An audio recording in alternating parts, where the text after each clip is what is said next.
नमस्कार मित्रों, आप सभी का स्वागत है आपके अपने चैनल पंडित जी पर। आज हम बात करेंगे लोभ और लालच की।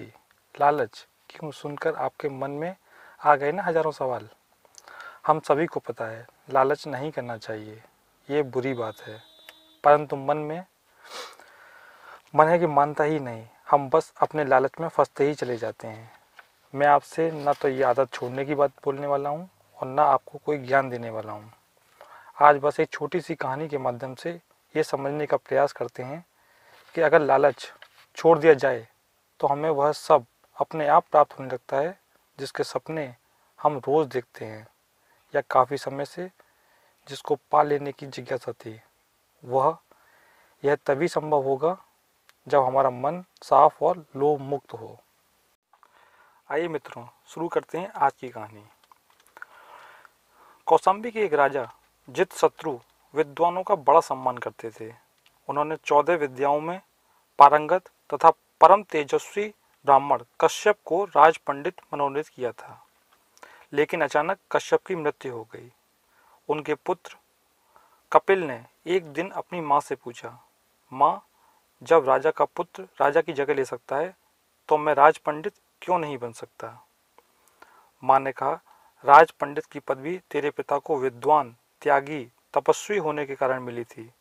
यदि तू भी विद्वान हो जाए तो तुझे भी वह पदवी मिल सकती है। वह एक सेठ के पास रहने लगा। सेठ की दासी उसके भोलेपन पर रीझ गई। उसने देखा कि कपिल गरीबी में दिन काटता है, सो उसने उसे बताया कि श्रावस्ती के राजा के द्वार पर जो कोई सुबह सवेरे सबसे पहले उनका अभिनंदन करता है उसे वह 2 स्वर्ण मुद्राएं देते हैं। अब कपिल राजमहल की ओर चल पड़ा। वहां द्वारपालों ने उसे चोर समझकर पकड़ लिया। उसे राजा के सामने ले जाया गया। कपिल ने साफ साफ बता दिया कि वह पढ़ाई करने श्रावस्ती आया है और स्वर्ण मुद्राएं लेने महल में। राजा यह सुनकर प्रसन्न हुआ और उसे मन माफिक चीज मांगने की आज़ादी दी। अब कपिल के मन में लालच आने लगा। उसने पहले सोचा कि वह 100 स्वर्ण मुद्राएं मांग ले, पर जल्दी उसकी लालसा बढ़ने लगी। तभी अचानक उसे गुरु के शब्द याद आए कि ब्राह्मण को लोभ और लालच से दूर रहना चाहिए। उसने तुरंत राजा से माफ़ी मांगी और कहा कि उसे कुछ नहीं चाहिए। जब राजा ने यह सुना तो उसके निर्लोभी आचरण को देखते हुए उसे श्रावस्ती का राज पंडित बना दिया।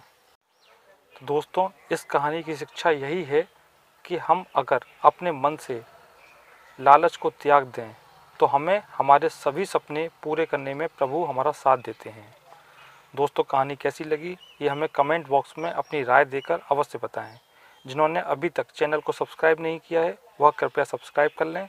इसी तरह प्रेरणादायक कहानियाँ हम आपको लगातार सुनाकर जीवन को सुखमय बनाते रहेंगे।